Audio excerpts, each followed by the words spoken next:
Welcome friends. இப்போ ஸ்க்ரீனில் பார்த்துக்கோமா சூப்பரான ஒரு லவ் பிஜிஎம் பீட் எஃபெக்டோட ஒரு ஃபோட்டோ ஸ்லைடிங் வீடியோ வந்து எப்படி மேக் பண்ணுறதை பற்றி பார்ப்போம். வீடியோஸ் வந்து ஸ்கிப் பண்ணால் பாருங்கள். சேனலுக்கு ஃபஸ்ட் டைம் வரீங்கன்னா சப்ஸ்கிரைப் பண்ணிவிட்டு வீடியோக்கும் ஒரு லைக் பண்ணிவிட்டு பாருங்கள். இப்போ வீடியோக்குள்ளே போகலாம். கைன்மாஸ்டர் அப்ளிகேஷன் ஓப்பன் பண்ணிக்கோங்க. கிரியேட் நியூ ஆப்ஷனை செலக்ட் பண்ணுங்கள். மேலே இம்போர்ட் அப்படின்னு ஒரு ஆப்ஷன் இருக்கும், அதை செலக்ட் பண்ணுங்கள். ஸோ இந்த வீடியோவுக்கான எல்லா மெட்டீரியல்ஸுமே நம்ம டெலிகிராம் குரூப்பில் கொடுத்துருக்கேன். இப்போ ஸ்க்ரீனில் ஷோ ஆகிற மாதிரி டெலிகிராம் குரூப்பில் சர்ச் பண்ணிங்கன்னா மெட்டீரியல்ஸ் வரும், யூஸ் பண்ணிக்கோங்க. ஃபஸ்ட்டு ப்ரீசெட்டை செலக்ட் பண்ணிக்கோங்க. செலக்ட் பண்ணிங்க அப்படின்னா ஆட்டோமேட்டிக்காக கைன்மாஸ்டருக்குள்ளே ப்ராஜெக்ட் வந்து இம்போர்ட் ஆகிடும். ஸோ இதில் நான் சொல்கிற ஸ்டெப்பை A to Z கரெக்டாக ஃபாலோ பண்ணுங்கள். அப்போ தான் வீடியோஸ் வந்து உங்களுக்கு பர்ஃபெக்டாக வரும்.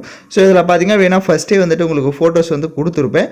ஸோ இதில் பேலன்ஸ் இருக்கிற இடத்துல எல்லாமே உங்களுக்கு டிஃப்ரெண்ட், அதாவது ஒயிட் இமேஜ், பிளாக் இமேஜ், கொஞ்சம் ஆரஞ்சு இமேஜ் இந்த மாதிரி கொடுத்துருப்பேன். அதெல்லாம் என்னென்ன அட்ஜஸ்ட்மெண்ட் பண்ணணும் அப்படின்றத நான் சொல்லுவேன். அதனால் 1 by 1 ஃபாலோ பண்ணிக்கோங்க. இப்போ ஃபஸ்ட்டு இமேஜை செலக்ட் பண்ணுங்கள். இப்போ ஸ்க்ரீனில் பார்த்தீங்கன்னா தெரியும், ஃபஸ்ட்டு இருக்கிற இமேஜை செலக்ட் பண்ணுங்கள். ரைட் சைடு ரீப்ளஸ்ன்ற ஆப்ஷன் இருக்கும், அதை கிளிக் பண்ணிவிட்டு நீங்கள் எந்த ஃபோட்டோ வச்சு இப்போ எடிட் பண்ணலான்னு இருக்கீங்களோ எனி ஒன் ஃபோட்டோவை செலக்ட் பண்ணிக்கோங்க. ஸோ இதுக்கு வந்து கொஞ்சம் ஒரு ஃபோட்டோஸ் வந்து தேவைப்படும். ஸோ அதனால் நீங்கள் எடிட் பண்ண போகிற ஃபோட்டோஸை 1 by 1 செலக்ட் பண்ணிக்கலாம். நான் ஃபஸ்ட்டு பார்த்தீங்கன்னா இந்த ஃபோட்டோ இப்போ செலக்ட் பண்ணியிருக்கேன். பக்கம் பார்த்தீங்கன்னா ஒரு சின்னதாக ஒரு கட்டிங் பண்ணியிருப்பேன், அது வந்து ஸ்லைடிங் ஆகிறதுக்கு.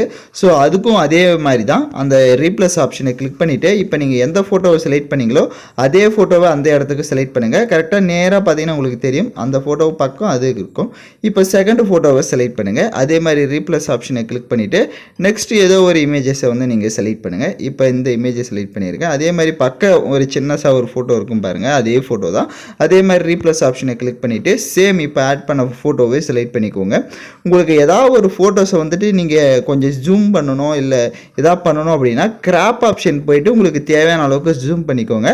அப்படியே ஜூம் பண்ணிங்க அப்படின்னா நான் பண்ண அந்த ஆர்டர் வந்து உங்களுக்கு வராது. அதனால் உங்களுக்கு ஏதாவது ஃபோட்டோஸை ஜூம் பண்ணணும் அப்படின்னா கிராப் ஆப்ஷன் போயிட்டு நெக்ஸ்ட் உங்களுக்கு தேவையான அளவுக்கு அப்படியே நீங்கள் 2 கையை வச்சு இப்படி ஜூம் பண்ணிங்க அப்படின்னா உங்களுக்கு ஜூம் ஆகிடும். இப்போ தேர்டு ஃபோட்டோவை ஃபோர்த்து ஃபோட்டோவும் அதே மாதிரி தான் கரெக்டாக நீங்கள் வந்து செலக்ட் பண்ணிங்கன்னா தான் அந்த ஃபோட்டோஸ் வந்து உங்களுக்கு இந்த மாதிரி ஸ்லைட் ஆகும். ஸோ அந்த ஸ்லைட் ஆகிறதுக்கு அந்த கட்டிங்கில் சின்னதாக ஒரு ஃபோட்டோஸ் இருப்பேன், நேராக இருக்கும் அதே ஃபோட்டோஸ் தான். அதே மாதிரி நீங்கள் ஆட் பண்ணிக்கோங்க. ஸோ இப்போ நான் பார்த்தீங்க அப்படின்னா கரெக்டாக வந்துட்டு 4 ஃபோட்டோவும் ஆட் பண்ணியிருக்கேன். இப்போ ஸ்க்ரீனில் பார்த்தீங்கனாலே தெரியும். ஸோ இந்த மாதிரி கரெக்டாக ஆட் பண்ணிக்கோங்க. இந்த ஸ்டெப்பை நம்ம முடிச்சிட்ட வாட்டி ஸ்க்ரீனை வந்து ஜூம் பண்ணிக்கோங்க, கொஞ்சம் நல்லாவே ஜூம் பண்ணிக்கோங்க. அப்போ தான் நம்மளால் அந்த பிளாக் இமேஜில் எஃபெக்ட் ஆட் பண்ண முடியும். ஃபஸ்ட்டு வந்துட்டு இந்த ஃபோட்டோஸ் எல்லாமே நீங்கள் சேஞ்ச் பண்ணாமல் நான் சொல்கிற கலர் இமேஜுக்கு நீங்கள் நான் சொல்கிற எஃபெக்டை வந்து ஆட் பண்ணிக்கோங்க. ஃபஸ்ட்டு பார்த்தீங்கன்னா பிளாக்காக சில இமேஜஸ் வந்து சென்டரில் இருக்கும். ஸோ இப்போ அந்த இமேஜஸுக்கு ஃபஸ்ட்டு எஃபெக்ட் ஆட் பண்ணிக்கலாம். அதனால் ஃபஸ்ட்டு இருக்கிற அந்த நெக்ஸ்ட்டு இந்த ஃபோட்டோலாம் ஆட் பண்ணியிருப்போம், அதுக்கப்புறம் இருக்கிற அந்த பிளாக் இமேஜை செலக்ட் பண்ணுங்கள். கிளிப் கிராபிக்ஸை கிளிக் பண்ணுங்கள். ஸோ இப்போ நம்ம ஆட் பண்ணுற எஃபெக்ட் இன்அனிமேஷன் எஃபெக்ட் தான். ஸோ இன்அனிமேஷன் ரைட் சைடு மேலே பாக்ஸ் ஐக்கானை கிளிக் பண்ணி இந்த எஃபெக்டை வந்து டவுன்லோட் பண்ணிக்கோங்க. ஸோ இன்அனிமேஷன் நான் சொல்கிற எஃபெக்டை ஆட் பண்ணுங்கள். ஃபஸ்ட்டு ஃபோட்டோவுக்கு 5th எஃபெக்ட் ஆட் பண்ணிக்கோங்க. நெக்ஸ்ட் இருக்க ஃபோட்டோவை அதே மாதிரி செலக்ட் பண்ணுங்கள். கிளிப் கிராபிக்ஸை கிளிக் பண்ணிவிட்டு இன்அனிமேஷனில் போயிட்டு 6th எஃபெக்டை ஆட் பண்ணிக்கோங்க. நெக்ஸ்ட் லைட்டாக மூவ் பண்ணிங்கன்னா உங்களுக்கு ஒயிட் இமேஜ் இருக்கும், அது நெக்ஸ்ட் நம்ம ஆட் பண்ணிக்கலாம் எஃபெக்ட். இப்போ ஃபஸ்ட்டு பிளாக் இமேஜஸ்க்கு எல்லாமே அதே மாதிரி தான். நெக்ஸ்ட்டு அந்த பிளாக் இமேஜ் இருக்கிற இடத்துல இன்அனிமேஷன் போங்க. இன்அனிமேஷன் போயிட்டு 5th எஃபெக்ட், அது தெரியாது இப்போ உங்களுக்கு எஃபெக்ட் எதுவும் நம்ம ஆட் பண்ணுறது. ஆனால் நீங்கள் ஃபோட்டோ ஆட் பண்ணுறப்ப தான் தெரியும், ஏன்னா பிளாக்காக இருக்கிறதுனால உங்களுக்கு எஃபெக்ட் இப்போ தெரியாது. ஒரு இமேஜுக்கு 5வது எஃபெக்ட்னா இன்னொன்றுக்கு 6வது எஃபெக்ட் இந்த மாதிரி. நெக்ஸ்ட் ஒயிட்டு, அதுக்கப்புறம் இருக்க பிளாக் இமேஜ். ஸோ இதே மாதிரி பிளாக் இமேஜ் இருக்கிற இடத்துலலாம் நான் சொன்ன எஃபெக்டை ஆட் பண்ணிக்கோங்க. ஸோ இப்போ பார்த்தீங்கன்னா பிளாக் இமேஜஸ்க்கு எல்லாமே எஃபெக்ட் ஆட் பண்ணிட்டோம். நெக்ஸ்ட் ஒயிட் இமேஜுக்கு எஃபெக்ட் ஆட் பண்ணிக்கலாம். இப்போ ஒயிட் இமேஜை செலக்ட் பண்ணுங்கள். கிளிப் கிராபிக்ஸை கிளிக் பண்ணுங்கள். அதே மாதிரி இன்அனிமேஷனுக்கு போயிடுங்க. இன்அனிமேஷனில் போயிட்டு 33 எஃபெக்ட் இருக்கும், அதை வந்து ஆட் பண்ணிக்கோங்க. நெக்ஸ்ட் இருக்கிற ஒயிட் இமேஜ் எல்லாத்துக்குமே அதே மாதிரி தான். இன்அனிமேஷனில் அந்த 33 எஃபெக்டை வந்து ஆட் பண்ணிக்கோங்க. அப்போ நமக்கு ஒவ்வொரு அந்த பீட் எஃபெக்ட் நீங்கள் நெக்ஸ்ட் ஃபோட்டோஸ் எல்லாம் ஆட் பண்ணிட்டு பார்த்தீங்கன்னா உங்களுக்கு அது நான் சொன்ன ஸ்டெப் பை ஃபாலோ பண்ணியிருந்தீங்க அப்படின்னா வீடியோ உங்களுக்கு சூப்பராகவே வந்துடும். இப்போ பார்த்தீங்கன்னா ஒயிட் இமேஜுக்கு எஃபெக்டை வந்து ஆட் பண்ணிட்டோம்.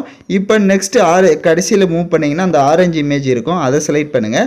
அதே மாதிரி கிளிப் கிராபிக்ஸுக்கு போங்க. இன்அனிமேஷனில் போயிட்டு 44ன்ற எஃபெக்டை வந்து ஆட் பண்ணிக்கோங்க. எல்லா ஆரஞ்சு இமேஜுக்கும் அதே சேம் இந்த எஃபெக்ட் தான். அந்த 44ன்ற எஃபெக்டை வந்து ஆட் பண்ணிக்கோங்க. இப்போ பார்த்தீங்கன்னா ஃபோட்டோஸ்க்கு எல்லாத்துக்குமே நம்ம எஃபெக்ட்டை வந்து ஆட் பண்ணிட்டோம். இப்போ வந்துட்டு நம்ம வந்து ஃபோட்டோஸை நம்மளது ஆட் பண்ணணும். அதுக்கு இப்போ வீடியோவோட ஸ்டார்டிங் வந்துருங்க. ஃபஸ்ட்டு 4 ஃபோட்டோஸ் எல்லாம் நம்ம செட் பண்ணியாச்சு. நெக்ஸ்ட் இப்போ இந்த எஃபெக்ட் ஆட் பண்ணியிருந்திருப்போம் பிளாக் இமேஜிலேருந்து. அந்த ஃபஸ்ட்டு பிளாக் இமேஜை செலக்ட் பண்ணி ரீப்ளேஸ்ன்ற ஆப்ஷனை கிளிக் பண்ணிக்கோங்க. இப்போ நீங்கள் எடிட் பண்ண போகிற ஃபோட்டோஸை ஒன் பை ஒன்னாக எல்லா இமேஜஸ்க்குமே நீங்கள் கரெக்டாக வந்து இப்போ ஆட் பண்ணிக்கலாம். இப்போ நான் ஆட் பண்ணிட்டு லைட்டாக மூவ் பண்ணி காட்டுறேன் பாருங்கள். உங்களுக்கு எஃபெக்ட்டோட வந்து ஷோ ஆகும். ஏன்னா நம்ம எஃபெக்ட்டை வந்து ஆட் பண்ணிட்டோம். நெக்ஸ்ட்டும் அதே மாதிரி தான். நெக்ஸ்ட் இருக்கிற இமேஜை செலக்ட் பண்ணி நீங்கள் எடிட் பண்ண போகிற இமேஜஸை ஒன் பை ஒன்னாக செலக்ட் பண்ணிக்கோங்க. பேலன்ஸ் இருக்கிற எல்லா இமேஜஸுக்குமே இப்போ ஆரஞ்சாக இருக்கட்டும் ஒயிட் எல்லாத்துக்குமே நீங்கள் எடிட் பண்ண போகிற ஃபோட்டோஸை அப்படியே ஆர்டர் பை ஆர்டராக ஒன் பை ஒன்னாக ஆட் பண்ணிக்கோங்க. ஸோ இப்போ நான் பார்த்திங்க அப்படின்னா எல்லா ஃபோட்டோஸ்க்கு எல்லாமே கரெக்டாக வந்து ஃபோட்டோஸ் எல்லாம் ரீப்ளேஸ் பண்ணி செட் பண்ணிவிட்டேன். ஸோ நான் சொன்ன ஸ்டெப்பையும் பார்த்துக்கோங்க.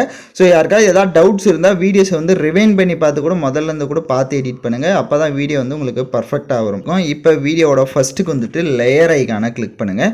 உங்களுக்கு சாங்கோட லிங்க் வந்துட்டு நான் வீடியோவாக கொடுத்துருப்பேன். வீடியோவில் இருக்க ஆடியோ தனியாக எடுக்கணும்னா அந்த வீடியோவை செலக்ட் பண்ணிவிட்டு அப்படியே ரைட் சைடு ஸ்க்ரோல் பண்ணுங்கள்.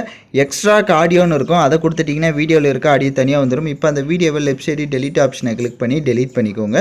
ஸோ இப்போ வீடியோவை பார்த்தீங்கன்னா நம்ம ஃபுல்லாகவே மேக் பண்ணிட்டோம். எகைன் வீடியோவோட ஃபஸ்ட்டுக்கு வந்துட்டு லேயர் ஐக்கானை கிளிக் பண்ணுங்கள்.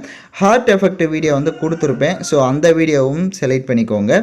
அந்த வீடியோ செலக்ட் பண்ணிட்டு அதில் இருக்க ஆடியோவை மியூட் பண்ணுங்கள். அப்படியே பேக்கில் வந்துட்டு ஸ்ப்ளிட் ஸ்க்ரீனில் ஃபுல் ஸ்க்ரீன் கொடுத்துருங்க. எகைன் பேக்கில் வந்துட்டு கீழே பிளெண்டிங் ஆப்ஷனில் மல்டிபிள் ஆப்ஷனை கொடுத்துட்டு இப்போ நீங்கள் மூவ் பண்ணிங்க அப்படின்னா உங்களுக்கு வீடியோ வந்து எல்லாமே கரெக்டாக இருக்கும்.